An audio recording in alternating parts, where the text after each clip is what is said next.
Cette rencontre des ministres qui se voulait une rencontre des décideurs dans le domaine de l'éducation et leur vision et orientation concernant l'éducation physique et le sport scolaire de demain, et qui coïncide avec la Journée internationale du sport au service du développement et de la paix qui se fêtera sur le plan international demain, Inch'Allah. Aujourd'hui, le colloque international sous le thème l'EPS et l'éducation par le sport, un enjeu des acteurs de l'école et hors de l'école. Et après la rencontre des décideurs, vient le tour des concepteurs pour décliner les décisions ministérielles en conception, en vision, d'organisation. Et cet après-midi, dans les travaux des ateliers qui regroupent les acteurs de terrain, enseignants, chercheurs, inspecteurs, formateurs, personnes ressources de l'enseignement de l'EPS et du sport scolaire. On inaugure cette journée par le mot de Monsieur le secrétaire général du ministère de l'Éducation nationale, de la formation professionnelle, de l'enseignement supérieur et de la recherche scientifique, et ainsi le vice-président de l'ISF, c'est-à-dire la Fédération internationale du sport scolaire, et président de la FAS, la Fédération africaine du sport scolaire, et vice-président de la Fédération royale marocaine du sport scolaire. Nous invitons Monsieur le secrétaire général pour le mot d'ouverture.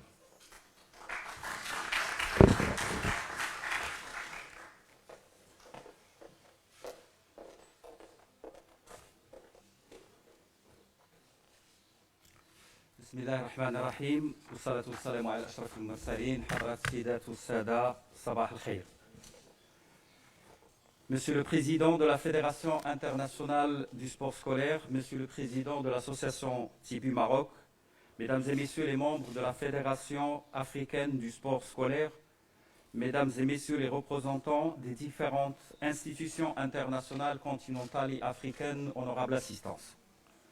Permettez-moi tout d'abord de vous exprimer ma grande joie d'être parmi vous aujourd'hui pour l'ouverture des travaux de ce colloque organisé par le ministère de l'Éducation nationale, de la formation professionnelle, de l'enseignement supérieur et de la recherche scientifique sous le thème de l'éducation par le sport, un enjeu des acteurs de l'école et hors école. Et de vous remercier d'avoir accepté de participer à ce colloque que nous avons tenu à organiser sous forme hybride, présentielle et distancielle compte tenu de l'état sanitaire actuel. Ce colloque qui vient corroborer un ensemble d'événements programmés dans le cadre du premier sommet africain de l'éducation par le sport, organisé également par notre ministère et par notre partenaire, l'association Tibu Maroc, et ce, du 3 au 6 avril 2021. Mesdames et messieurs, l'organisation de ce colloque est un moment fort pour rendre hommage aux jeunes sportifs et à leurs encadrants et à tous ceux qui militent pour l'essor du sport scolaire. C'est aussi un événement pour célébrer la Journée mondiale du sport pour le développement et la paix. Ce colloque vient également suite à une longue série d'événements sportifs et de rencontres internationales et africaines organisées au Royaume du Maroc.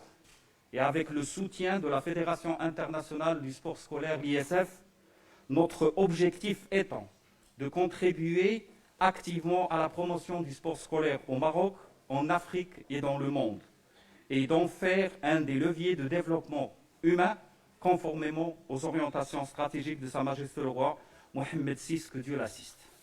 Mesdames et messieurs, comme vous le savez tous, le sport scolaire est un vecteur de développement et de promotion de la santé et du bien-être. Mais c'est aussi un outil d'éducation, de renforcement des valeurs universelles, du respect mutuel et du vivre ensemble qui permet de libérer le potentiel des enfants et de favoriser l'égalité des chances. Le sport se trouve au centre des préoccupations des instances internationales comme les Nations Unies et constitue un facteur important pour atteindre les objectifs du développement durable, notamment le 4e objectif relatif à une éducation de qualité. De ce fait, ce colloque est un moment de réflexion et de partage de vision et d'expertise entre experts et acteurs de l'écosystème du sport national et international afin de définir les enjeux et les opportunités d'une pratique régulière de l'éducation physique et du sport à l'école et hors de l'école dans le nouveau modèle de développement de nos pays africains et de proposer des pistes de réflexion concernant un partenariat réussi et une coopération dynamique pour promouvoir le sport scolaire. J'invite donc tous les participants à mener un débat fructifiant sur les forces et les bénéfices du sport auprès de tous, que ce soit à l'école ou à l'extérieur de l'école, et de proposer une stratégie permettant de le placer comme un outil de développement durable autour des politiques, des plans des différents acteurs afin de l'institutionnaliser et de lui assurer une inclusion économique et sociale et une présence multisectorielle forte et durable. Mesdames et messieurs, je profite de cette occasion pour féliciter les pays africains pour la nouvelle dynamique instituée dans le domaine de la promotion du sport scolaire et de l'organisation des multiples compétitions sportives scolaires locales et régionales. Je tiens aussi à remercier la Fédération internationale du sport scolaire pour son engagement exceptionnel pour le développement du sport dans le monde et pour son soutien et accompagnement particulier aux pays africains. Je tiens aussi à rendre hommage au partenariat qui nous lie avec l'association Tibu Maroc, tout particulièrement dans le domaine de l'éducation par le sport. Enfin, nous souhaitons plein succès aux travaux de ce colloque et merci à vous toutes et à vous tous.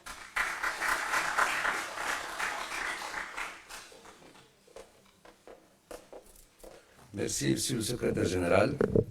Sans plus tarder, nous passons au mot de Monsieur Laurent Petrenka, président de la Fédération internationale du sport scolaire, qui va être lu par Monsieur Hervoy, le secrétaire général de la Fédération internationale du sport scolaire. À vous, Monsieur Hervoy. Thank you very much. Ladies and gentlemen, it's my pleasure and honor again to be with you in this excellent summit, Education Through Sport. Honorable ministers, Honorable Minister Mr. Belkacmi, Director of Tibu Maroc, dear fans, dear school sport fans. Last 2 days we heard a lot of positive things about school sport, and more or less everything is familiar after these 2 days in this excellent summit what we heard.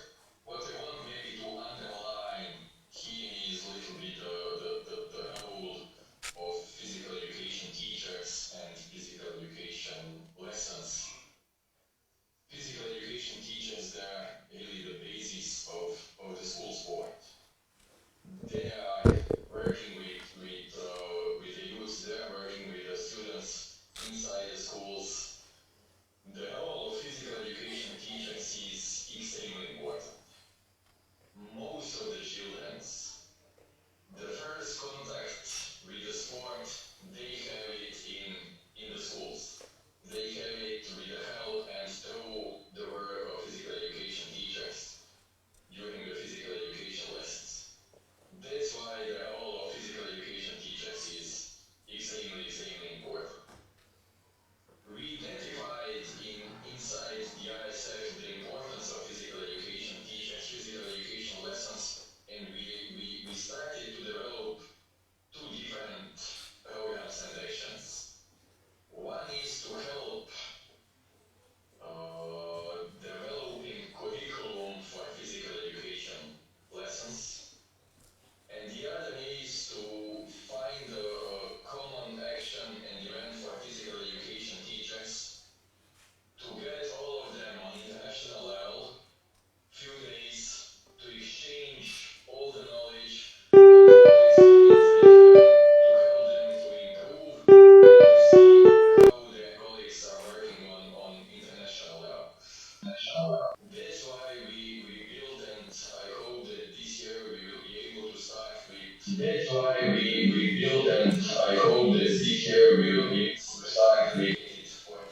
They will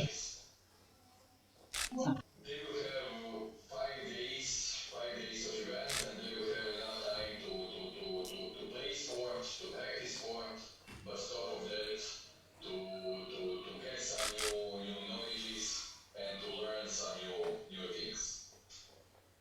Besides that, what I want to underline, as Mr. Belkacmi said, ISF is particularly paying attention to Africa, and we are really trying to do our best to help developing the school sport and the sport inside the whole Africa. That's why I want to say to all of you, dear friends from Africa, that ISF is fully at your disposal. Do not hesitate to contact us to ask whatever kind of help you need. We are here for you, we are at your disposal. Besides that, we are really open and more than willing to cooperate with you. And I really believe that it's high time that after Gymnasium in Maroc 2018, in near future, together we develop some new interesting events inside the Africa international school sport events. So we will be really glad to work with you and to go on with developing the school sport inside the Africa. Thank you very much.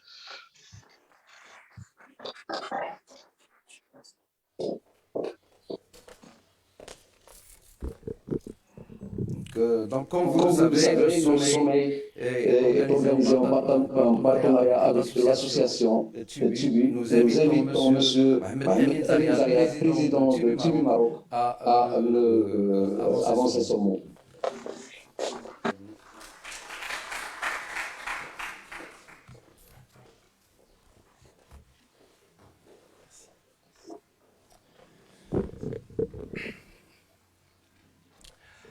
Monsieur le secrétaire général du ministère de l'Éducation nationale, de la formation professionnelle, de l'enseignement supérieur, de la recherche scientifique, mesdames, messieurs, les invités et chers partenaires, et à toute la famille de l'Éducation nationale. Nous sommes aujourd'hui ravis de mener ce colloque, mais aussi ce sommet de l'éducation par le sport en Afrique qui a démarré le 3 avril 2021 avec une plénière ministérielle qui a rassemblé plusieurs ministres africains autour de l'éducation par le sport et autour de la force du sport comme un moyen d'éducation, d'inclusion sociale et développement humain. Notre partenariat avec le ministère de l'Éducation nationale est un partenariat fort qui nous lie depuis une dizaine d'années et ensemble nous travaillons sur des sujets, des programmes axés sur l'éducation, sur l'empowerment, sur l'insertion professionnelle, sur l'entrepreneuriat, sur l'émancipation des jeunes par le sport. Nous sommes tous conscients que le sport est quelque chose d'important, quelque chose qui doit être dans la vie quotidienne de chaque enfant et de chaque écolier. C'est pour ça qu'aujourd'hui nous organisons ce colloque qui va rassembler tous les acteurs d'écosystème. Je vois ici qu'il y a des ONG, je vois ici qu'il y a des éducateurs, des experts internationaux, mais aussi l'ensemble de la famille de l'éducation nationale. Je vois aussi qu'il y a des chercheurs, des éducateurs de l'éducation physique et sportive, des inspecteurs de l'éducation physique et sportive. On est tous conscients que le sport doit être quelque chose on va dire, quelque chose qui anime la vie quotidienne de chaque enfant dans l'école publique. Maintenant, lors de ce colloque, on doit justement trouver des solutions pour demain. Des solutions pour demain pour qu'on puisse justement assurer la proximité du sport pour chaque enfant, que ce soit dans l'école primaire, que ce soit dans l'école préscolaire, mais aussi réunir l'ensemble des acteurs d'écosystème parce que Sa Majesté le roi Mohamed VI, que Dieu le glorifie, ainsi que Monsieur le ministre Saïd Hamzazi, ministre de l'Éducation nationale, de la formation professionnelle, de l'enseignement supérieur et de la recherche scientifique et porte-parole du gouvernement marocain, ont tous dit que l'école n'est pas une affaire que de l'éducation nationale, c'est une affaire pour tous. Permettez-moi de partager avec vous un peu notre philosophie, comment on utilise le sport comme un moyen d'éducation et d'inclusion des jeunes par le sport. Et justement, cette philosophie a été inspirée des centres d'éducation par le sport pour le développement des compétences motrices, cognitives et socio-affectives qui ont été lancés depuis 2015 en partenariat avec le ministère de l'Éducation nationale. Un retour d'expérience sur une vingtaine de centres créés au sein de plus de 17 villes au Royaume, au sein de 11 régions. Bientôt, on va élargir et couvrir les 12 régions du Royaume. Le sport est reconnu comme un outil de développement des compétences motrices des jeunes et leur personnalité dans un contexte de performance sportive. Mais il est reconnu aussi comme un moyen de véhiculer les valeurs de vie et d'amélioration de la réussite scolaire. La vigueur de la pratique sportive réside dans sa capacité à susciter la motivation des jeunes et capter leur intention. Les valeurs de sport comme le travail d'équipe, l'engagement, l'intégrité, le respect, le fair play, le leadership, s'y sont intégrés à une approche pédagogique, ils contribuent à promouvoir les habiletés de vie des jeunes.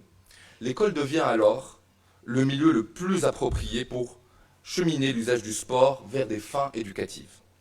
Les jeunes benjamins ayant pratiqué un sport à un très jeune âge ont plus de chances à réussir leur vie personnelle et professionnelle.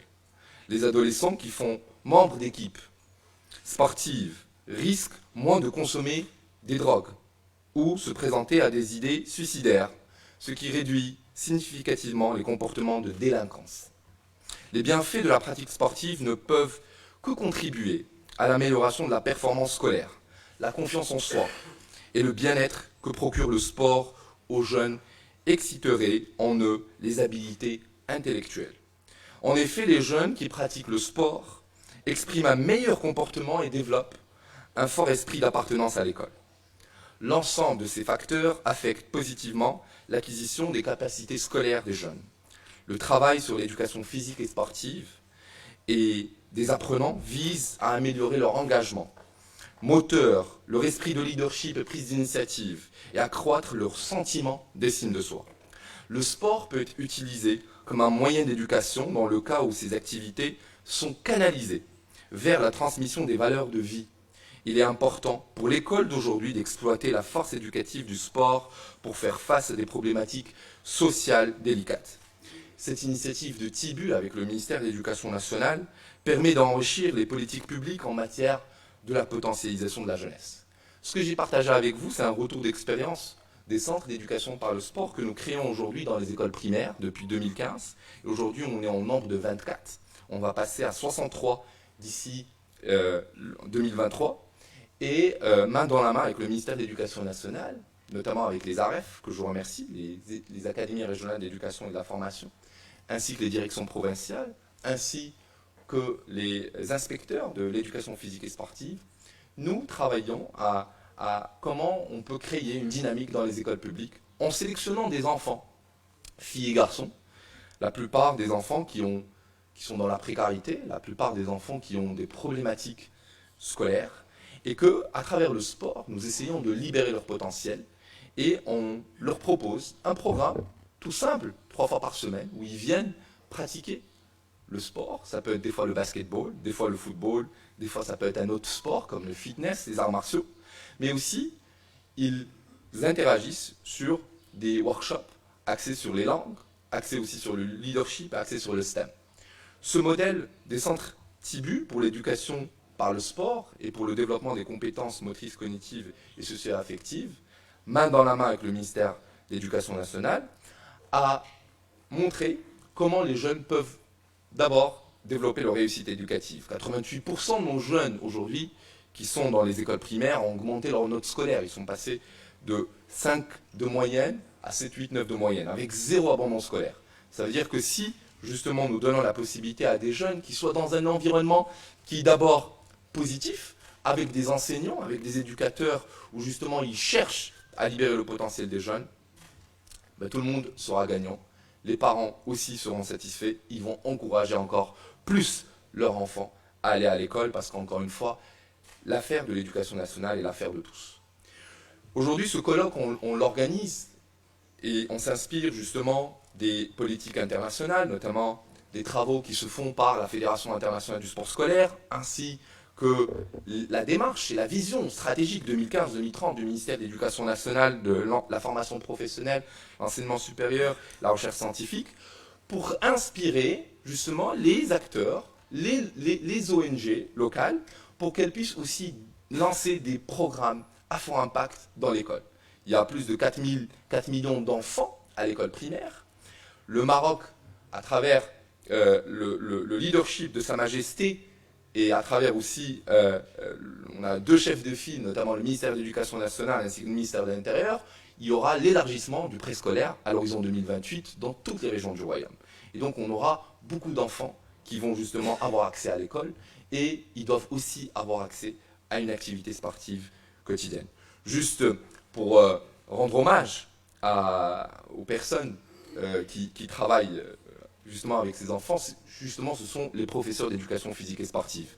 Moi personnellement, je me suis orienté vers tout ça grâce à mon professeur d'éducation physique et sportive. J'étais dans un collège public et il m'a encouragé à faire du sport. Il m'a dit, il faut que tu fasses un sport. Il m'a encouragé à le faire dans l'école, il m'a encouragé à le faire dans un club. Et donc c'est comme ça que j'ai aimé le sport et c'est comme ça que j'ai grandi, j'ai pris, on va dire, cette voie vers l'entrepreneuriat du sport. Je pense que ces personnes doivent être célébrées tout le temps. C'est ce que fait le ministère de l'Éducation nationale et c'est ce qu'on va faire demain, Inch'Allah, à l'occasion de la Journée mondiale du sport pour le développement et la paix. Et je vous remercie tout le monde pour votre attention.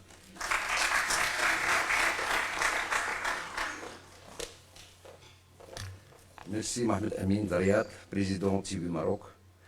Pour l'instant, et avant de prendre une pause méritée, je vous propose d'écouter M.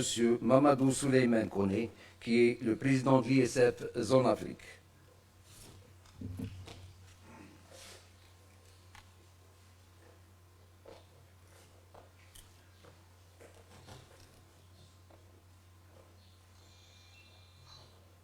Allô? Bienvenue. Vous m'entendez? 5 Ok. Merci, chers collègues. Je suis, comme vous l'avez dit, Kone Mamadou Souleymane, président ISF et directeur général de l'Office ivoirien des sports scolaires et universitaires. Le sous-thème que j'ai à présenter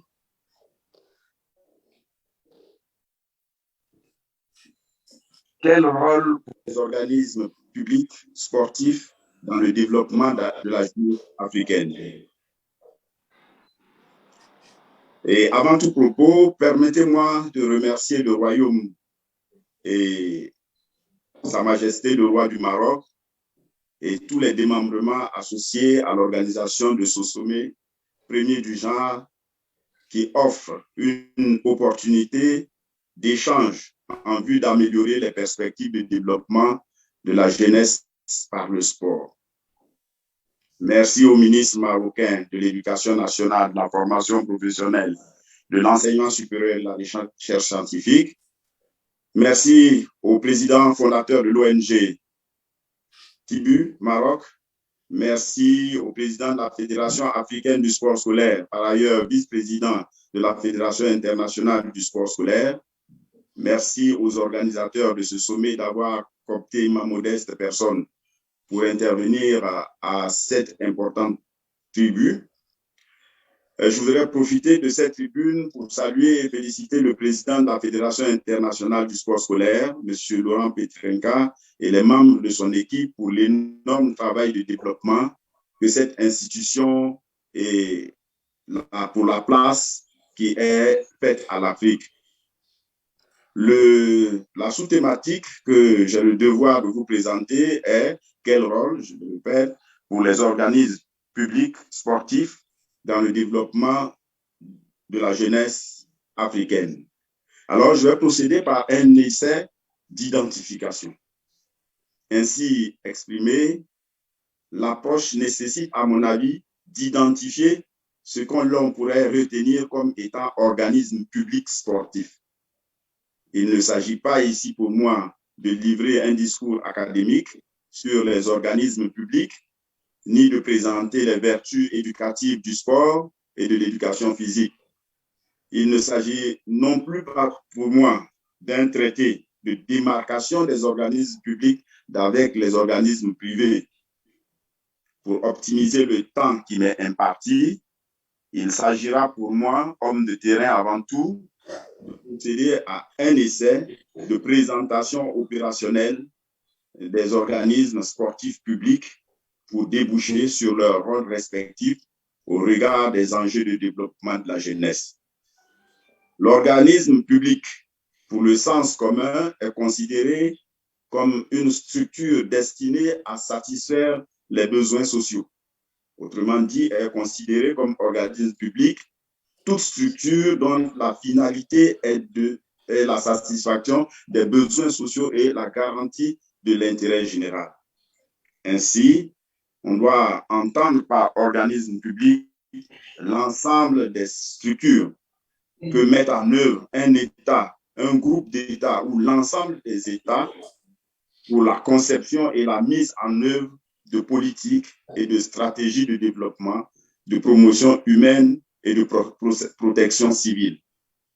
Il s'agit des États ou groupes d'États, des structures des administrations centrales, des structures des administrations déconcentrées, des structures décentralisées, des structures des établissements publics nationaux à caractère administratif ou à caractère industriel ou commercial. Ainsi appréhendé, un essai d'identification dans le domaine du sport présente de la base vers le sommet pour faire sortir les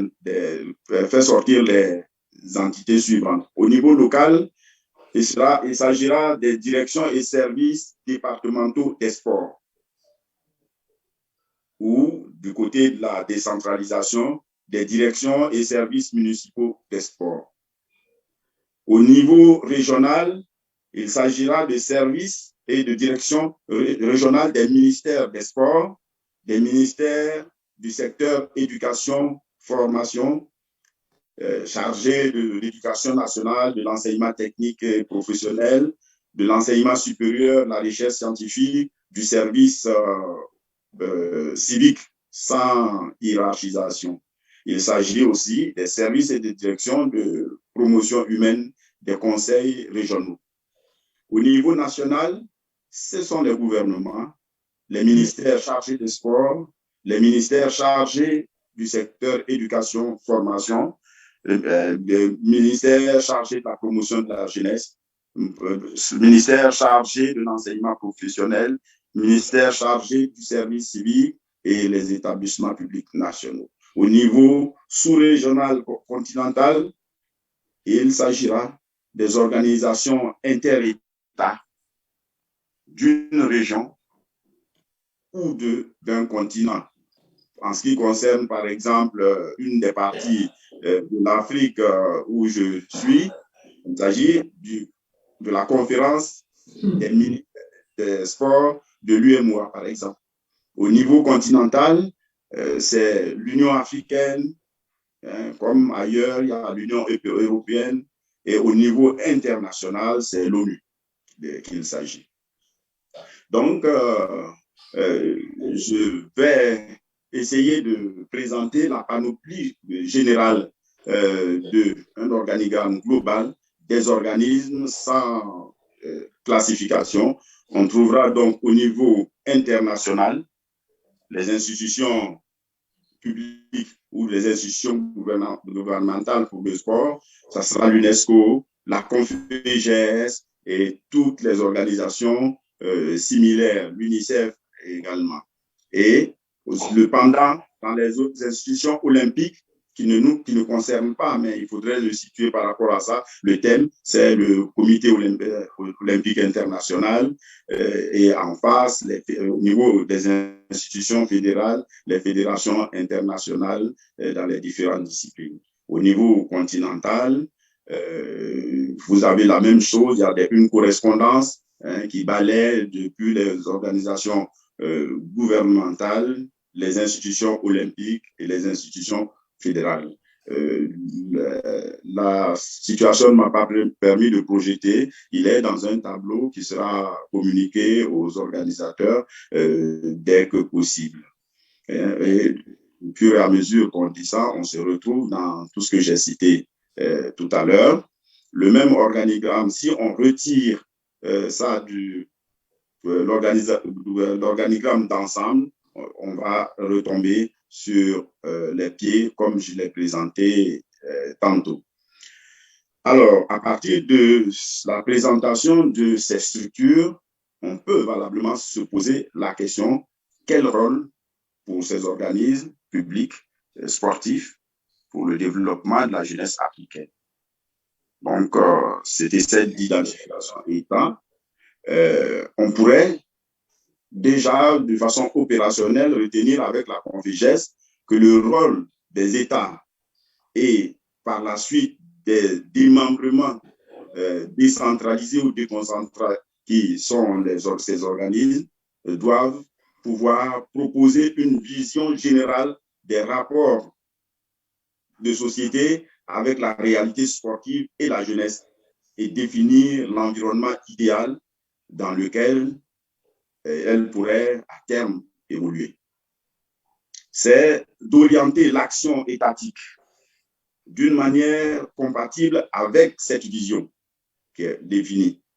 Et ensuite, définir les rôles et les responsabilités des différents intervenants, des différents acteurs institutionnels ou individuels. De proposer des cibles précises et des mécanismes d'évaluation.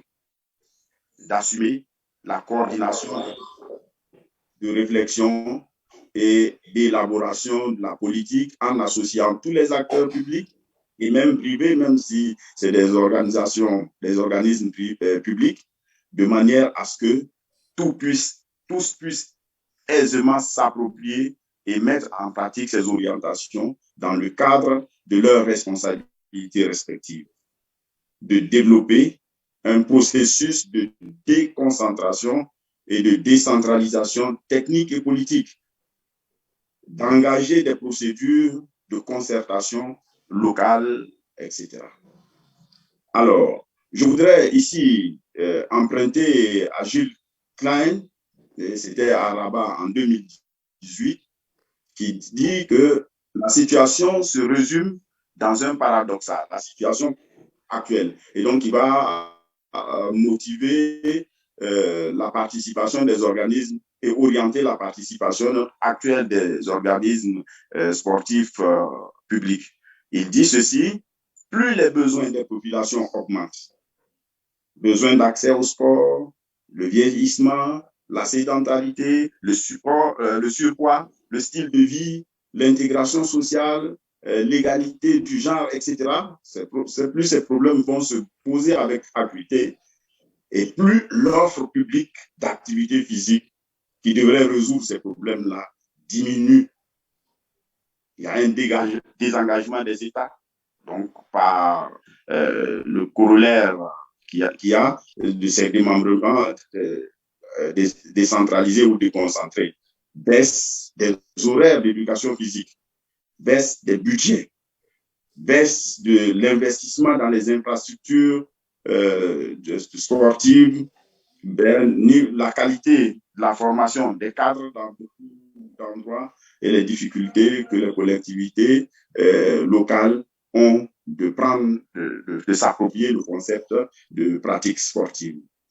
Donc, il s'agit pour les organismes publics, les vertus du sport étant de notoriété publique, de lever, sinon de réduire ce paradoxe en investissant dans toutes les stratégies possibles pour l'avènement d'une pratique sportive structurée, valorisée, démocratisée, diversifiée, massifiée, pour permettre à chaque jeune de l'Afrique de tirer profit pour sa santé, pour son intégration sociale, socio-professionnelle, pour son bien-être, afin qu'il puisse participer dignement à la construction et à l'amélioration de l'environnement particulier et global dans lequel il est appelé à vivre en harmonie avec les autres, dans le respect des valeurs et des règles qui y ont cours. La meilleure option de cet investissement devra procéder par une approche systémique, étant entendu que le sport peut et doit être appréhendé comme un système dont les éléments essentiels sont, et ce n'est pas exhaustif, les athlètes, les encadreurs, les officiels, les compétitions, les infrastructures, le financement du secteur, les événements sportifs, la communication, la formation, les équipements et le matériel et la sécurité. Les organisations publiques doivent donc, chacun en ce qui le concerne, mettre en place des stratégies d'identification, de promotion et de formation des acteurs terrain. Mettre en place des stratégies de promotion des disciplines sportives à l'effet de permettre à chaque jeune, là où il se trouve, de pratiquer le sport de son choix au niveau qu'il le souhaite. Investir dans la création et l'entretien des infrastructures sportives adaptées aux normes, en veillant à ce que l'implantation de ces structures soit propice à la pratique sportive, que ces infrastructures soient insérées au plan social, au plan paysager et qu'elles soient une invitation permanente à une pratique sécurisée. Les organisations doivent agir de façon stratégique, dynamique, synergique et coordonnée afin d'éviter les conflits de compétences qui réduisent l'efficacité des actions pour mettre en place des formats de compétition qui offrent à la jeunesse les possibilités de pratiquer le sport dans ses différentes composantes, à savoir l'éducation physique, le sport pour tous, le sport de masse, le sport de haut niveau. Ces formats de compétition doivent favoriser la pratique sportive inclusive d'un sport partagé et permettre à la jeunesse de se découvrir les uns les autres, de vivre avec eux les valeurs du sport, à savoir l'effort, la camaraderie, le fair play, la solidarité dans la loyauté. Des compétitions qui permettent entre entités locales, nationales, régionales, continentales, internationales, les échanges et les brassages conformément aux objectifs poursuivis par les piliers du programme Vision 2030 de l'ISF, à savoir rendre les événements encore plus inclusifs afin de continuer l'ouverture de l'ISF sur le monde et en particulier sur l'Afrique, où le sport représente plus qu'ailleurs un formidable support d'éducation et de formation d'excellence à l'employabilité de la jeunesse. Organiser des compétitions dans tous les continents, notamment en développant fortement l'organisation d'événements continentaux. Intégrer plus fortement les structures scolaires, sportives, nationales et créer des bureaux et plateformes continentaux. Poursuivre le développement des commissions pour une meilleure gouvernance et coordination. Présidence des Jeux d'été à l'école, présidence des Jeux scolaires d'hiver, commission scientifique, présidence de programmes d'invalidité et d'éducation. Pour conclure, pour ne pas être plus long que ça, je voudrais encore emprunter à Gilles Klein, en 2018 toujours, ces paroles fortes pour montrer que l'engagement des organismes publics doit être immédiat car le besoin est pressant. Il dit ceci: la croissance démographique de l'Afrique sera une faiblesse si nous ne parvenons pas à inscrire les pays africains dans un processus de développement durable et inclusif pour accueillir toute cette jeunesse. Mais elle peut devenir une force si les bras et les cerveaux qui s'y multiplient trouvent une éducation, une formation et un emploi pour fructifier les richesses du continent. Le sport peut aussi aider au développement durable en renforçant les ressources humaines. Je vous remercie de votre aimable attention.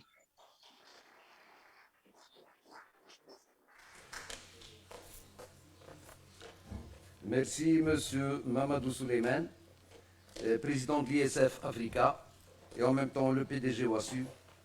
Merci pour votre présence, merci pour votre intervention et surtout pour la qualité de l'intervention dont certains points feront l'objet de réflexion lors des ateliers de cet après-midi. Merci à tous les intervenants. Je vous informe que la première partie de notre journée de notre colloque prend fin. Donc le ministère et les organisateurs de ce colloque vous invitent à une pause bien méritée bien sûr et on reprend dans 30 minutes.